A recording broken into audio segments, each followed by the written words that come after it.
जय श्री राम दोस्तों, जय मानंदा देवी यूट्यूब चैनल में आप सभी का स्वागत है। दोस्तों कल हमने जो डिस्कस किया था वो क्या था, हमने बिल्डिंग को लेके, बिल्डिंग की छत को लेके, छत में हमें किन किन बातों का ध्यान रखना था, ये जो हमें जानकारी थी वो हमने आप तक साझा की। दोस्तों आज जो हमारा टॉपिक है वो है बिल्डिंग के बाद, छत पड़ने के बाद हमारा जो अगला प्रोसेस आता है लाइट की फिटिंग और पानी की फिटिंग और फर्श का।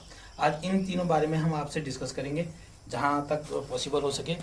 जैसे दोस्तों ये हमारी पानी की फिटिंग हो चुकी है। दोस्तों पानी का जो बाथरूम का किचन का जो पाइप आएगा इसकी लाइन बिछ चुकी है ये, तो इसमें हमें विशेष ध्यान देना है दोस्तों कि जब भी हम ये किचन का पाइप या लैट्रिन का जो पाइप है उसको डालें तो उसके नीचे और ऊपर इसमें बढ़िया करके कंक्रीट डालें, और नीचे भी कंक्रीट डालें बढ़िया करके और ऊपर भी, ताकि दोस्तों हमारा जो भरान के बाद जो भी भरान हो इसमें, और भरान के बाद जो टाइल लगे हमारा फर्श वो फर्श बैठे ना। अगर फर्श बैठता है दोस्तों तो इसमें इसका भी एक बहुत बड़ा कारण होता है और इसे पाइप डैमेज होने का खतरा रहता है, और पूरा फर्श तोड़ने के बाद जो भी हमने खर्चा किया वो खर्चा जो है दोस्तों बेकार हो जाता है। तो इस बात का हमें विशेष ध्यान रखना है। और लाइट की फिटिंग और पानी के फिटिंग में जो भी मेटल यूज करें दोस्तों वो अच्छा करें, क्योंकि वो अंडरग्राउंड होता है, बार बार चेंज करने वाला सामान ये नहीं होता है। अंडरग्राउंड जो फिटिंग है उसमें ठोस करें दोस्तों, अच्छी कंपनी की लगाएं। जैसे दोस्तों, और ये जो पाइप है पानी की, जो ये पाइप हैं दोस्तों, ये जो पाइप हैं इन पाइपों पे हमें ध्यान रखना है दोस्तों कि अच्छी क्वालिटी के हों। इसमें दो प्रकार के पाइप आते हैं, विशेष रूप से जो फिटिंग करते हैं इसमें दो प्रकार के पाइप आते हैं। एक पाइप होता है वाइट में और ये होता है हल्के पीले कलर का पाइप। तो इस पाइप में हमें ध्यान रखना है कि जहाँ तक फिटिंग हो सर, ये पूरी फिटिंग गर्म पानी वाली हो। गर्म पानी वाली फिटिंग से ये होता है कि कल के दिन आप सोलर प्लांट लगाएंगे, सोलर ऊपर सोलर लगाएंगे तो इसमें गर्म पानी आएगा, बैग नहीं आएगा, पाइप खराब नहीं होंगे, जोड़ नहीं खुलेंगे। अगर दोस्तों यही हम सफ़ेद रखते हैं कि जोड़ खुलने का डर होता है, अगर पानी बैग मारता है तो जोड़ खुलने का डर होता है और पाइप खराब होने का डर रहता है।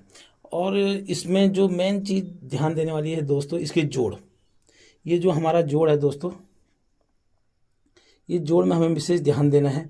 इसके जोड़ मिस्त्री अच्छे करके इसको पैक करे, और जब ऊपर टंकी लग जाती है तो टंकी के बाद हमें इन जोड़ों को चेक करना है, पानी भर के इन सारे लाइन हमें चेक करनी है, ताकि हमें किसी भी प्रकार की कोई दिक्कत ना हो बाद में, और इसके लीकेज ना हो। अगर ये लीकेज होगा तो बाद में हमारा जो प्लास्टर है वो प्लास्टर गिरने लगेगा। इसमें विशेष ध्यान देना है। और जहाँ भी दोस्तों फिटिंग करें तो उसमें चाहे वो किचन हो या बाथरूम हो, उसमें विशेष ध्यान रखना है दोस्तों कि उसमें डायरेक्ट कनेक्शन आपकी मोटर का होना चाहिए। मोटर का कनेक्शन होगा दोस्तों, क्या होता है कि गर्मियों में ऊपर टंकी बहुत गर्म हो जाती है, और हमारे बाथरूम में या किचन में डायरेक्ट अगर मोटर की कनेक्शन नहीं होता है तो दोस्तों बहुत गर्म पानी आता है, ना आप नहा सकते हैं और ना कुछ कर सकते हैं, बहुत दिक्कत होती है दोस्तों। और जहाँ पे WC लगाएं, सीट बैठाएं अंग्रेजी लाइटिंग के, उसको नीचे से ही बढ़िया करके उसकी कुटाई करने के बाद, उसमें बढ़िया पानी डालने के बाद और उसको पत्थर डालने का कुटाई करने के बाद उसमें सीट का यूज करें आप। और लाइट की फिटिंग में भी आपको विशेष ध्यान रखना है दोस्तों कि आपका बाथरूम में किसी भी प्रकार के लाइट के इंस्ट्रूमेंट जो भी लगते हैं आपके, उसके जो बटन होते हैं वो अंदर, स्विच जो भी होते हैं वो अंदर ना हो, बाथरूम के अंदर ना हो, बाथरूम के बाहर लगाएं दोस्तों, ताकि जब आप नहाएं और आप जल्दीबाजी में अगर बटन बंद करें तो आप बाहर आने के बाद हाथ साफ करने का बटन बंद करना पड़ेगा दोस्तों, क्योंकि कई प्रकार की जो बातें हैं ध्यान में आ रही हैं कि आदमी को बाथरूम के अंदर करंट लग जाता है जिससे जान को खतरा हो सकता है दोस्तों। और लाइट की फिटिंग में आप ध्यान रखें कि जो आप लाइट की फिटिंग कर रहे हैं दोस्तों, जैसे ये मेन डोर है, मेन डोर से आप जैसे अंदर को जाएँ, अंदर को जाने के बाद आपको क्या करना है, जैसे ये हाथ आपको अंदर को जाए तो ये आपका डायरेक्ट स्विच पे लग जाए। आपको अगर कमरा अंधेरा है तो आपको अंदर स्विच ढूंढने की ज़रूरत ना पड़े दोस्तों, और स्विच ढूंढने की ज़रूरत ना पड़े। हर कमरे में जैसे जहाँ आपने AC का देना है तो AC का दे दें, और जहाँ आपने TV का कनेक्शन दिया है तो उसमें डिश का दे दें। और अगर आप घर में लाइट की फिटिंग करना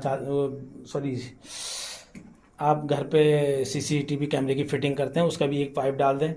जो भी आप फ्यूचर में सोच रहे हैं उसका पहले ही पाइप डालते हैं दोस्तों, नहीं तो वो ओपन फिटिंग बाद में करनी पड़ती है और प्लास्टर के बाद तोड़ फोड़ होता है। अब अगला स्टेप रहा दोस्तों, लाइट की बात होगी। लाइट में आप अपने आवश्यकतानुसार हर जगह अपने कनेक्शन देंगे। हर कमरे में एक पावर पॉइंट ज़रूर रखें, आपको प्रेस करने में दिक्कत नहीं आएगी दोस्तों। और उसके बाद अगला स्टेप आता है दोस्तों फर्श का। तो फर्श हमारा प्लास्टर होने से पहले नीचे कंक्रीट पड़ जाए दोस्तों, कंक्रीट बिछा करके। और जो ये बीम होता है दोस्तों, ये बीम है हमारा प्लेंथ बीम, ये है, ये प्लेंथ बीम है। ये बीम जो है हमारा, बीम से हमारा ये जो मिट्टी है दोस्तों और जो कंक्रीट डालने वो कम से कम 3 से 4 इंच नीचे हो दोस्तों। 3 से 4 इंच नीचे आपका कंक्रीट पूरा हो जाए। अभी इसमें कुछ मेटल निकलेगा, इसमें थोड़ा मेटल ज़्यादा है दोस्तों, निकलेगा। उसके बाद इसकी कुटाई होगी दोस्तों। कुटाई होने के बाद ये जो प्लेंथ का ये ऊपर है, इसके ऊपर हमारा कच्चा फर्श आएगा दोस्तों। अगर ये हम मिट्टी अगर इसके लेवल तक लाएंगे तो दोस्तों ये सीलन होगा। ये ईंट जो है, ये जो ऊपर ब्रिक लगी हुई है, ये इस मिट्टी में जो सीलन होगी या जो पानी आएगा ये इसको ऑब्जर्व करेगा, तो ऊपर हमारा सीलन आने का बहुत ज़्यादा खतरा रहता है। अगर हमारे बीम से नीचे फर्श रहेगा दोस्तों तो इसमें हमें किसी भी प्रकार की दिक्कत नहीं आएगी, जो मैं आपको पहले भी बता चुका हूं दोस्तों।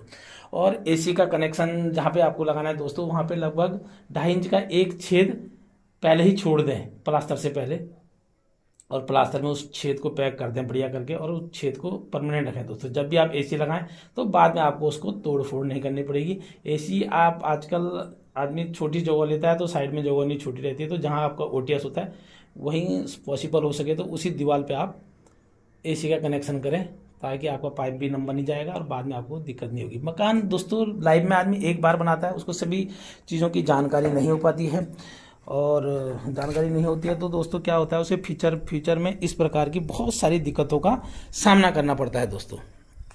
इसलिए दोस्तों ध्यान रखें कि आपका जो भी काम आप कर रहे हैं उसको विशेष ध्यान रखें, अच्छी क्वालिटी का। दोस्तों लाइफ में जो भी आदमी मकान बनाता है वो लाइफ में 1 या 2 बार ही बनाता है, तो उसको इस बारे में ज़्यादा जानकारी नहीं होती है। बाहरी ठेकेदार आके उसको जैसा काम करते हैं वो उसी को ओके कह देते हैं, और उन्हें फ्यूचर में बहुत प्रकार की दिक्कतों का सामना करना पड़ता है दोस्तों। इसलिए आप जब भी कार्य कराएं किसी लोकल ठेकेदार से कराएं, और किसी अनुभवी व्यक्ति को अपने साथ में लें, और जब आपका एग्रीमेंट बने तो उसमें अनुभवी व्यक्ति के द्वारा उसमें आप सुझाव लें। और सुझाव लेने के बाद दोस्तों आपको क्या होगा कि फ्यूचर में दिक्कतें नहीं आएंगी। आप जो कमरे बनाएंगे उसमें अलमारियां कहाँ होनी है, उसमें उजाला कैसे होगा, ओटीएस कहाँ रहना है, और लाइट की फिटिंग कैसी होगी, क्या होगी, इन सभी बातों का आपको ध्यान में रखना है दोस्तों। जय श्री राम, जय मां नंदा देवी यूट्यूब चैनल आप सभी का स्वागत है दोस्तों। कमेंट्स करें, लाइक करें, शेयर करें।